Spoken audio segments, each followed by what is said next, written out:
when I get up in years, then maybe I'll have time to look back. আপনি কি কল্পনা করতে পারেন এমন একটি সময়ের কথা যখন খবরের জন্য মানুষকে পরদিন সকালের খবরের কাগজ কিংবা রাতের নির্দিষ্ট সময়ের বুলেটিনের জন্য অপেক্ষা করতে হতো? এই নিয়মটা যিনি চিরতরে বদলে দিয়েছিলেন তিনি আর কেউ নন, টেড টার্নার।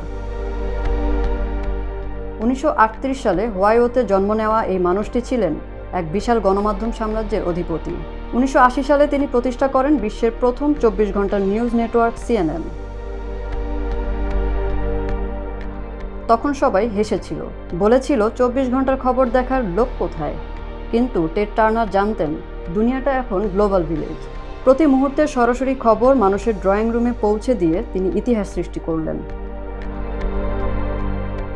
টেড টার্নার শুধু খবরের মধ্যেই সীমাবদ্ধ ছিলেন না, তিনি ছিলেন স্পোর্টস দল আটলান্টা ব্রেভসের মালিক।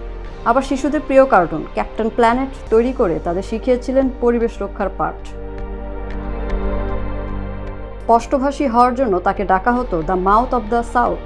এছাড়া জাতিসংঘ ফাউন্ডেশন প্রতিষ্ঠা করে সমাজসেবায় তিনি এক অনন্য দৃষ্টান্ত স্থাপন করেছিলেন। 2018 সাল থেকে এই বর্ণময় মানুষটি লড়াই করেছিলেন লিও বডি ডিমেনশিয়া নামক এক কঠিন রোগের সাথে। স্মৃতি ফিকে হয়ে আসলেও গণমাধ্যম জগতের এই নির্ভীক নেতা নিজের কাজের মাধ্যমে সবসময় মানুষের মনে জায়গা করে নিয়েছিলেন। CNN এর বর্তমান প্রধান মার্ক থমসনের ভাষায় তিনি ছিলেন একজন অকুতোভয় এবং নিবেদিত প্রাণ দূরদর্শী নেতা। অবশেষে 6 মে পরিবারের সদস্যদের সান্নিধ্যে 87 বছর বয়সে শেষ নিঃশ্বাস ত্যাগ করলেন এই কিংবদন্তি। তিনি চলে গেছেন ঠিকই, কিন্তু আধুনিক সাংবাদিকতা এবং সংবাদ প্রবাহের যে নতুন ভাষা তিনি শিখিয়ে গেছেন তা চিরকাল টিকে থাকবে। বিদায় টেড টার্নার, আধুনিক নিউজ নেটওয়ার্কের রূপকার।